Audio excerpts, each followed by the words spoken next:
Hello everyone, आप सभी का स्वागत है मेरे यूट्यूब चैनल में।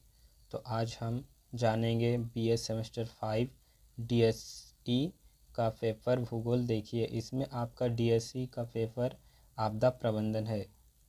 हो सकता है कि आपदा फर्स्ट पेपर हो, सेकंड या थर्ड हो, तो इसको आपको घबराना नहीं है। और यह साथियों ध्यान से देखिएगा, क्योंकि यह आपके आगे भी काम आएंगे। ठीक है। और साथियों, आपका जो भी पेपर का नाम है, बुक का नाम यही रहना चाहिए। ठीक है। और यदि मेरे चैनल पे जुड़े नहीं है तो जुड़ जाएं।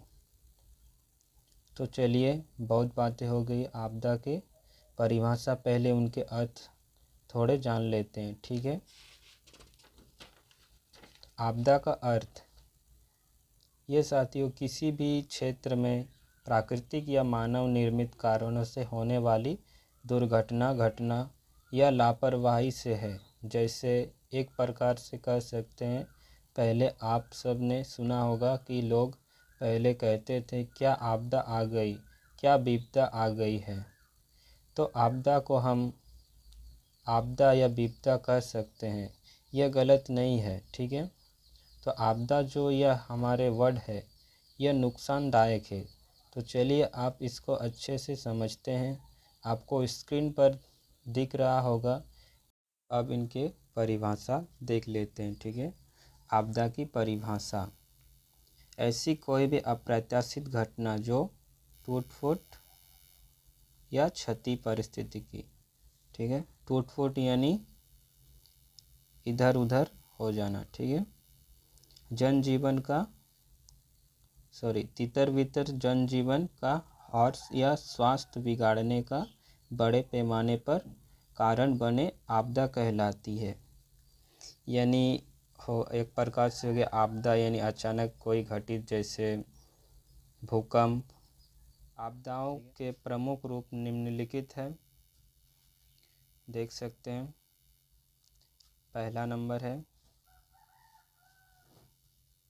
पहला नंबर भूकंप, बाढ़, चक्रवात, भूस्खलन, सामुद्रिक तूफान या ज्वार भाटी तरंगे, ज्वालामुखी विस्फोट। ठीक है। ज्वालामुखी विस्फोट, प्रचंड आंधी तूफान, फिर अग्निकांड, ग्रामीण नगरीय वनस्पति कारखानों में लगी आगे। अगला है तुषार तूफान।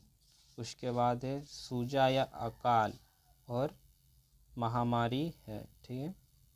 अब इसके बाद आते हैं अगला, इनके संकट। ठीक है।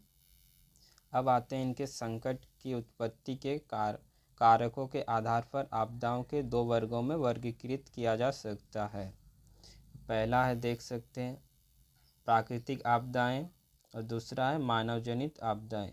प्राकृतिक आपदाएं आप सभी को तो पता ही है, प्राकृतिक आपदाएं क्या है, थोड़ा इनके बारे में जान लेते हैं। ठीक है। प्राकृतिक आपदाएं भारत की विशिष्ट भौगोलिक स्थिति के कारण हमारे देश में प्राकृतिक आपदाओं के घटने की संभावना बनी रहती है। भारत में कुछ प्रमुख प्राकृतिक आपदाएं निम्नलिखित हैं, इनके कुछ दिए गए हैं, देख सकते हैं। बाढ़ें, सूजा अकाल, भूकंप, चक्रवात, आंधी व तूफान, भूस्खलन, बादल विस्फोट एवं तड़ित विस्फोटन।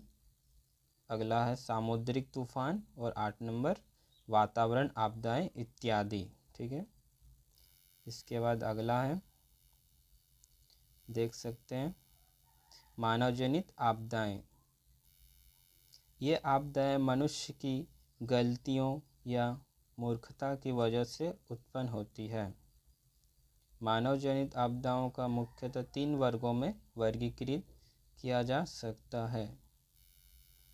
पहला है आकस्मिक आपदाएं, दूसरा छली आपदाएं, और तीसरा है संग्राम तथा गृह युद्ध जनित आपदाएं। ठीक है। तो आकस्मिक आपदाएं क्या है, इनके बारे में थोड़ा जान लेते हैं। ठीक है। आकस्मिक आपदाएं यह कम समय में भारी या अत्यधिक वर्षा के कारण आने वाली बाढ़ को आकस्मिक बाढ़ कहा जाता है। यह आमतौर पर भारी बारिश के बाद प्रचंड मूसलाधार बारिश की विशेषता है। ये जो नदी तल, शहरी सड़कों या पहाड़ी घाटियों में होकर अपने सामने आने वाले हर चीज़ को बहा ले जाती है। ठीक है। अब दूसरा नंबर है छली आपदाएं। ठीक है, इसके बारे में भी जान लेते हैं थोड़ा। छली आपदाएं, इसका मतलब यह जो छली रासायनिक उन्मूलन या उन्मुक्त तथा विकिरण उन्मुक्त, मतलब इसको कहेंगे नाभिकीय, जो हथियार उत्पन्न जो भी फैक्ट्रिया जो है रिसर्च लैबोरेटरीज जो वायु मृदा जलवायुओं में छोड़ना छली उत्पन्न के कारण बनता है। ठीक है। अब तीसरा नंबर है संग्राम तथा गृहयुद्ध जनित आपदाएं। ठीक है, नाम से ही पता चल रहा होगा इसको। इस आपदा का उदाहरण ले लो, जैसे कि न्यूयॉर्क में जो है कि विश्व ट्रेड सेंटर पर दोहरी भवन पर होने वाली आक्रमण है, जो कि 6000 लोग मरे गए और 1000 लोग घायल हो गए। यह उसमें आता है संग्राम गृह युद्ध जनित आपदा। ठीक है, और इसके कुछ दिए गए हैं: भूकंप, भूस्खलन, मृदा अपरदन, जनसंख्या विस्फोट, आतंकवाद और दुर्घटना। तो आज हमने इनके परिभाषा जान लिए हैं और इनके अलग वीडियो पे इनके लाभ और हानि भी जान लेंगे, इसमें क्या आपदाएं कैसे होती है। ठीक है। और हाँ, तो चलिए, उम्मीद करते हैं वीडियो कैसा लगा। अच्छा लगा तो लाइक शेयर कमेंट भी कीजिए। धन्यवाद।